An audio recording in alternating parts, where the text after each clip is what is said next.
അങ്ങനെ നയന ഇപ്പോൾ അനന്തപുരിയിൽ നിന്നെല്ലാം ഇറങ്ങിക്കൊണ്ട് നേരെ ആദർശിൻ്റെ അടുത്തേക്ക് എത്തിയിരിക്കുകയാണ്. ഇപ്പോൾ ആദർശിൻ്റെ നിഴലായി നയന കൂടെ തന്നെ ഉണ്ടാവും. കിരണും കല്യാണിക്ക് ആദർശിനെ സഹായിക്കാൻ റെഡിയായി നിൽക്കുകയാണ്. കിരൺ തന്ത്രപൂർവ്വം ജ്വല്ലറിയിൽ കയറിപ്പറ്റി ഡേവിഡിൻ്റെ കള്ളക്കളികൾ ഓരോന്നോരോന്നായി പൊക്കിക്കൊണ്ടിരിക്കുകയായിരിക്കും. കിരൺ കണ്ടുപിടിച്ച വിവരങ്ങൾ കേട്ട് ആദർശും നയനെ ഇങ്ങനെ ഞെട്ടിത്തെറിച്ച് നിൽക്കുകയാണ്. ഇതിനൊരു വ്യക്തത വരുത്താൻ സ്റ്റാൻലി മാർട്ടിൻ ജ്വല്ലറിക്കാരെ നേരിട്ട് കാണാൻ തന്നെ ആദർശ് തീരുമാനിച്ചു. നന്ദുവിൻ്റെ സഹായത്തോടു കൂടി തന്നെ ആ ഒരു ഗ്രീനയെ കൂടി പൊക്കിക്കഴിഞ്ഞാൽ ഈ ചതിയുടെ പിന്നിലെ ബുദ്ധികേന്ദ്രത്തെ വിലയിരുത്താം.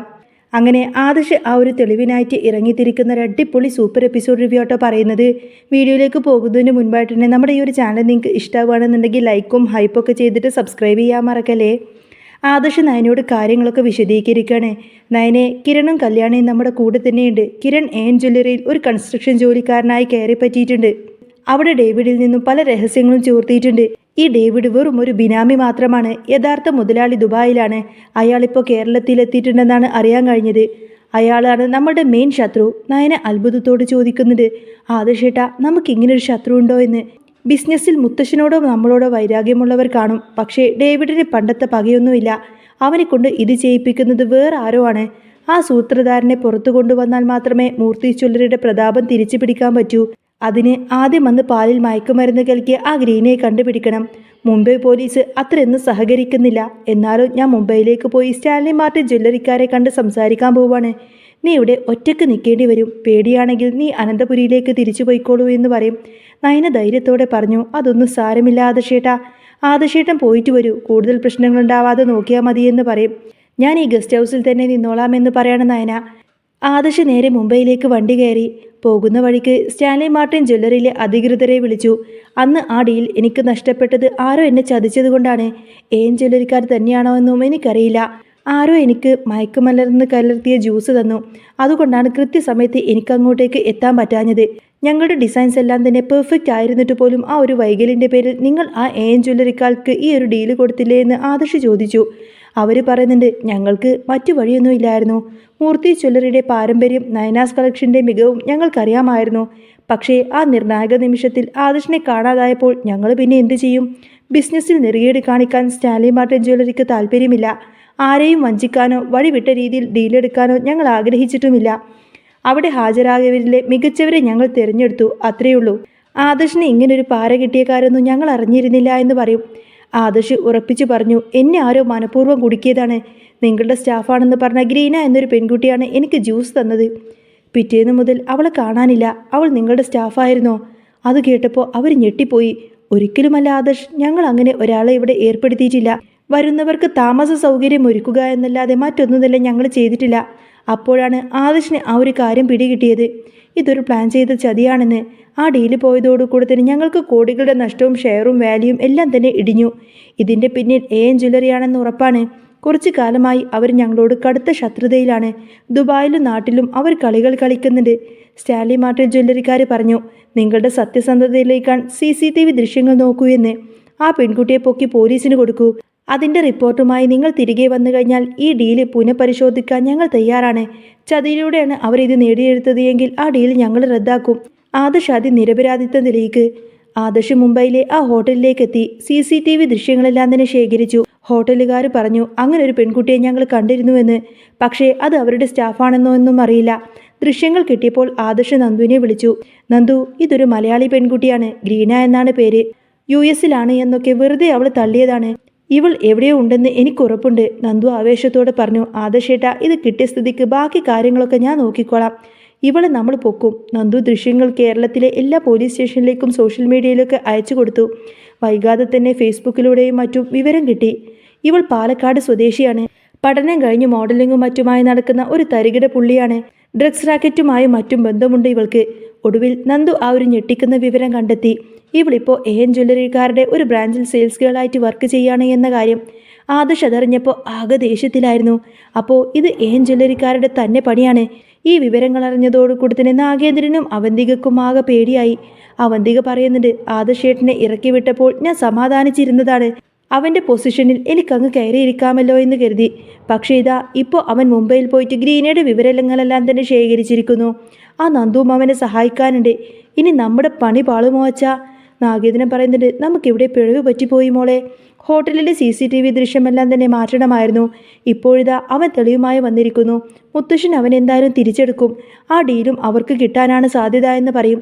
ഗ്രീനെ എങ്ങനെയെങ്കിലും ഒളിപ്പിക്കണം. പക്ഷേ അപ്പോഴേക്കും വൈകി പോയിരുന്നു. നന്ദുവും പോലീസുകാരും ചേർന്നുകൊണ്ട് തന്നെ നേരെ AN ജ്വല്ലറി അങ്ങ് വളഞ്ഞു. ഗ്രീനെ അവിടെ നിന്നും ഓടാൻ ശ്രമിച്ചുവെങ്കിലും നന്ദു അവളെ പിടികൂടി. ആദർശ് അവളെ മുഖത്ത് നോക്കി ചോദിക്കുന്നുണ്ട്, എടി ഗ്രീനെ, നീ എന്നെ ചതിക്കുമായിരുന്നു അല്ലേ? AN ജ്വല്ലറിക്കാർക്ക് വേണ്ടിയിട്ട് ആ വലിയ ഡീല് നീ അങ്ങ് മുടക്കി. എത്ര കോടിയാണ് നഷ്ടമായത് നിനക്കറിയാമോ? ഇനി നീ അകത്ത് കിടന്നങ്ങ് അഴിയെണ്ണടി എന്നൊക്കെ പറഞ്ഞ് ആദർശ് അങ്ങ് ദേഷ്യപ്പെടും. ഗ്രീനെ കരഞ്ഞ് കാറി പിടിച്ചു. ആദർശ് സാറേ, നിങ്ങൾ എന്നോട് ക്ഷമിക്കണം. എൻ്റെ വീട്ടിലെ അവസ്ഥ കൊണ്ടാണ്, എനിക്ക് പണത്തിന് വേണ്ടിയിട്ടാണ് ഇങ്ങനെയൊക്കെ ചെയ്തത്. എൻ്റെ അമ്മ ഒട്ടും സുഖമില്ലാതെ കിടപ്പാണ്. അവർ പണം തരാമെന്ന് പറഞ്ഞപ്പോൾ ഞാൻ അതിലങ്ങ് വീണുപോയി എന്ന് പറയും. ചതിയാണെന്ന് അറിഞ്ഞത് കൊണ്ട് തന്നെയാണ് ചെയ്തത്. സാർ എന്നെ ജയിലിലാക്കരുത്. ഗ്രീന എല്ലാം ക്യാമറയിൽ ഏറ്റു പറഞ്ഞിരുന്നു. ഈ വീഡിയോസും മറ്റും തെളിവുകൾ ആദർശ് നേരെ സ്റ്റാൻലി മാർട്ടിൻ ജ്വല്ലറിയിലേക്ക് അങ്ങ് അയച്ചു കൊടുത്തു. സത്യം മനസ്സിലാക്കിയ അവർ AN ജ്വല്ലറിക്കാരുടെ ഡീലങ്ങ് റദ്ദാക്കി അത് നേരെ മൂർത്തീസ് ജ്വല്ലറിക്ക് കൈമാറുകയും ചെയ്തു. ആദർശ് വിജയശ്രീ ലാളിതനായി അനന്തപുരിയിലേക്ക് തിരിച്ചെത്തി. മുത്തശ്ശൻ ആദർശുള്ള വിശ്വാസം തന്നെ അങ്ങ് കൂടി. പക്ഷേ ആദർശിനൊരു സംശയം കൂടി ബാക്കിയുണ്ടായിരുന്നു. ജ്വല്ലറിയിലെ രഹസ്യങ്ങൾ ഇങ്ങനെ പുറത്തു പോകുന്നു, നമ്മുടെ ഇടയിൽ നിന്നുകൊണ്ട് തന്നെ ആരോ തന്നെ ഒറ്റുന്നുണ്ട് എന്ന കാര്യം. അനിയും അത് ശരിവെച്ചു. അഭി ആകുമോ അതോ നവ്യാകുമോ എന്നൊക്കെ അവർ ചിന്തിച്ചു. അപ്പച്ചിയുടെ മകൾ അവന്തികയെക്കുറിച്ച് യാതൊരുവിധ സംശയം തന്നെ അവർക്കുണ്ടായിരുന്നില്ല. പിന്നെ മറ്റാരെയും കിട്ടാത്തത് കൊണ്ട് തന്നെ ആ ഒരു സംശയം നേരെ അവന്തികയിലേക്ക് നീണ്ടു. അവളുടെ പെരുമാറ്റം അല്പം പന്തിയല്ല. നന്ദു വഴി അവന്തികയുടെ ഫോൺ റെക്കോർഡുകളെല്ലാം തന്നെ അവർ പരിശോധിച്ചു. അവൾ ഡേവിഡിൻ്റെ നമ്പറിലേക്ക് വിളിച്ച് മണിക്കൂറുകളോടെ സംസാരിക്കുന്നുണ്ട് എന്ന കാര്യം കണ്ടെത്തി. ഒടുവിൽ ഹോട്ടലിൽ വെച്ച് നാഗേന്ദ്രനെ കാണാൻ പോകുന്നത് ആദർശും അനിയും നന്ദുവും കൂടി പിന്തുടർന്നു. അവിടെ വെച്ച് കൈയോടെ അവനെങ്ങ് പിടികൂടി. ആദർശ് ചോദിക്കുന്നുണ്ട്, ഇതാണോ നിന്റെ അച്ഛൻ? ഓ, അപ്പോൾ നാഗേന്ദ്രനായിരുന്നല്ലേ ഇതിൻ്റെയൊക്കെ പിന്നിലെന്ന്? അച്ഛനും മോളും കൂടി ഞങ്ങളങ്ങ് തകർക്കാൻ ഇറങ്ങിയിരിക്കുകയാണല്ലേ? നന്ദു അവരെ അറസ്റ്റ് ചെയ്ത് മുത്തശ്ശൻ്റെ മുന്നിലേക്ക് എത്തിച്ചു. മുത്തശ്ശൻ അങ്ങ് പൊട്ടിത്തെറിക്കാണ്. എടാ നാഗേന്ദ്ര, നിന്റെ കുടുംബത്തിന് സംരക്ഷണം നൽകിയത് ഞങ്ങളാണ്. എന്നിട്ട് നീ ഞങ്ങളെ തന്നെ കുത്തുകയായിരുന്നു അല്ലേ? അവന്തികെ, എടി, നീയും ഇതിന് കൂട്ടുനിന്നോ? നിനക്ക് എവിടെ നിന്നും ഇപ്പം തന്നെ ഇറങ്ങിക്കൊള്ളണം. മുത്തശ്ശൻ ആദർശിനെ ചേർത്ത് പിടിച്ചുകൊണ്ട് തന്നെ എല്ലാവരുടെയും മുന്നിൽ വെച്ച് മാപ്പ് ചോദിക്കുന്നുണ്ട്. മോനെ, നീ എന്നോട് മാപ്പ് തരണം. നിന്നെ ഞാൻ ഒരുപാട് തെറ്റിദ്ധരിച്ചു. നീ സത്യം തെളിച്ച് നമ്മുടെ അഭിമാനം കാത്തു എന്നൊക്കെ പറഞ്ഞുകൊണ്ട് തന്നെ മുത്തശ്ശൻ ആദർശിനെ ഇങ്ങനെ ചേർത്ത് പിടിക്കുകയാണ്. അങ്ങനെ ആ ഒരു ദുഷ്ടശക്തികളെ പുറത്താക്കുന്നതോടുകൂടെ തന്നെ അനന്തപുരിയിൽ പിന്നെ സമാധാനമായി. നന്ദുവും ആദർശും അനിയും ചേർന്ന് നാഗേന്ദ്രനെയും അവന്തികയും കൈയോടെ പിടികൂടിയതോടുകൂടെ തന്നെ അനന്തപുരിയിൽ വല്ലാത്തൊരു കൊടുങ്കാറ്റാണ് അഴിച്ചുവിട്ടത്. എന്നാൽ ഇതുകൊണ്ടൊന്നും നാഗേന്ദ്രൻ അടങ്ങുമെന്ന് ആദർശ് കരുതുന്നില്ല. ആദർശിൻ്റെ മനസ്സ് മന്ത്രിച്ചു. ഇതൊരു തുടക്കം മാത്രമാണ്. മുത്തശ്ശൻ ആകെ തളർന്നു പോയിരുന്നു. സ്വന്തം രക്തത്തിൽ നിന്നും ഇങ്ങനൊരു ചതി അദ്ദേഹം സ്വപ്നത്തിൽ പോലും വിചാരിച്ചിരുന്നില്ല. നയന മുത്തശ്ശൻ്റെ അരികിലിരുന്ന് അദ്ദേഹത്തെ ആശ്വസിപ്പിച്ചു. മുത്തശ്ശൻ വിഷമിക്കേണ്ട. സത്യം പുറത്തു വന്നല്ലോ, അതാണ് ഏറ്റവും വലിയ കാര്യം, അവൾ മെല്ലെ പറഞ്ഞു. അതേസമയം ജയിലിൽ കിടന്നുകൊണ്ട് തന്നെ നാഗേന്ദ്രൻ തൻ്റെ അടുത്ത കരു നീക്കുന്നുണ്ടായിരുന്നു. ഡേവിഡിനെ ഉപയോഗിച്ച് പുറത്തുള്ള തൻ്റെ ബിനാമി സ്വത്തുക്കൾ വിറ്റഴിച്ചും നിയമത്തിൻ്റെ പഴുതുകൾ നോക്കിയും അയാൾ പുറത്തിറങ്ങാൻ പ്ലാൻ ചെയ്തു. നാഗേന്ദ്രൻ്റെ മനസ്സിൽ ഒരേ ഒരു ലക്ഷ്യം മാത്രമേ ഉണ്ടായിരുന്നുള്ളൂ, ആദർശിനെയും മുത്തശ്ശനെയും അങ്ങ് തകർത്ത് തരിപ്പണമാക്കുക എന്ന ലക്ഷ്യം. അങ്ങനെ ഒരു ദിവസം രാത്രി അനന്തപുരിയിലെ എല്ലാവരും ഉറങ്ങിക്കിടക്കുമ്പോൾ ഗേറ്റിന് പുറത്ത് ഒരു കറുത്ത കാറ് വന്നു നിന്നു. അതിൽ നിന്നും ഇറങ്ങിയത് മറ്റാരുമല്ല, ജാമ്യത്തിലിറങ്ങിയ നാഗേന്ദ്രനായിരുന്നു. അയാൾ വീടിന് നേരെ നോക്കി പല്ലിറങ്ങിക്കൊണ്ട് തന്നെ പറഞ്ഞു, എന്നെ ഈ വീട്ടിൽ നിന്നും അടിച്ചിറക്കിയതിന് നിങ്ങൾ ഇനി വലിയ വില കൊടുക്കേണ്ടി വരും മൂർത്തി. പിറ്റേന്ന് രാവിലെ മൂർത്തി ജ്വല്ലറിയിലേക്ക് ഒരു അപ്രതീക്ഷിത നോട്ടീസ് വന്നു. ജ്വല്ലറിയിൽ നിന്നും ഭൂമി പണ്ട് നാഗേന്ദ്രൻ്റെ പേരിൽ എഴുതി വെച്ചതാണെന്നും അത് തിരിച്ചു വേണമെന്നും വാദം. ഇത് കേട്ട് മുത്തശ്ശനാകെ ഞെട്ടിപ്പോവാണ്. പഴയ ആധാരങ്ങൾ പരിശോധിച്ചു നോക്കുമ്പോൾ അതിൽ നാഗേന്ദ്രൻ്റെ ഒപ്പ് കൃത്രിമമായി ഉണ്ടാക്കിയതാണ് എന്ന കാര്യം ആദർശിന് മനസ്സിലായി. ആദർശ് ഉടനെ തന്നെ നന്ദുവിനെ വിളിച്ചു. നന്ദു, നാഗേന്ദ്രൻ വീണ്ടും കളി തുടങ്ങിയിട്ടുണ്ട്. ഇത്തവണ ആധാരത്തിലാണ് തട്ടിപ്പ്. നമ്മുടെ ആ പഴയ വക്കീലിനെ ഒന്ന് കണ്ടുപിടിക്കണം. നന്ദു സൈബർ സെല്ലിൻ്റെ സഹായത്തോടു കൂടി ആ വക്കീലിൻ്റെ ലൊക്കേഷൻ കണ്ടെത്തി. അയാൾ വയനാട്ടിലെ ഒരു ഉൾഗ്രാമത്തിൽ ഒളിവിൽ കഴിയുകയായിരുന്നു. ആദർശും നന്ദുവും കൂടി നേരെ വയനാട്ടിലേക്ക് തിരിച്ചു. അവിടെ വെച്ച് നടന്ന ഒരു സാഹസികമായ നീക്കത്തിനൊടുവിൽ അവർ ആ വക്കീലിനെ പിടികൂടി. അയാൾ പേടിച്ച് സത്യങ്ങളെല്ലാം തന്നെ വിളിച്ചു പറഞ്ഞു. നാഗേന്ദ്രൻ ഭീഷണിപ്പെടുത്തിയിട്ടാണ് ആ വ്യാജരേഖകൾ ഉണ്ടാക്കിയതെന്നും അയാൾ സമ്മതിച്ചു. തിരികെ അനന്തപുരിയിലേക്ക് എത്തിയ ആദർശ് എല്ലാവരുടെയും മുന്നിൽ വെച്ചുകൊണ്ട് തന്നെ ആ വക്കീലിനെ അങ്ങ് ഹാജരാക്കി. നാഗേന്ദ്രൻ അവിടെ ഉണ്ടായിരുന്നു. തൻ്റെ പ്ലാന് പാളിയെന്ന് കണ്ടപ്പോൾ നാഗേന്ദ്രൻ ആദർശിനെ നേരെ അങ്ങ് പാഞ്ഞെടുത്തു. പക്ഷേ നന്ദുവും പോലീസുകാരും ചേർന്ന് അയാളങ്ങ് പിടിച്ച് തള്ളി മാറ്റുകയാണ്. മുത്തശ്ശൻ എഴുന്നേറ്റ് നിന്ന് നാഗേന്ദ്രൻ്റെ മുഖത്തു നോക്കി പറഞ്ഞു, ഇനി നിനക്ക് ഈ വീട്ടിൽ ഒരു തരി മണ്ണ് പോലും കിട്ടില്ല നാഗേന്ദ്ര.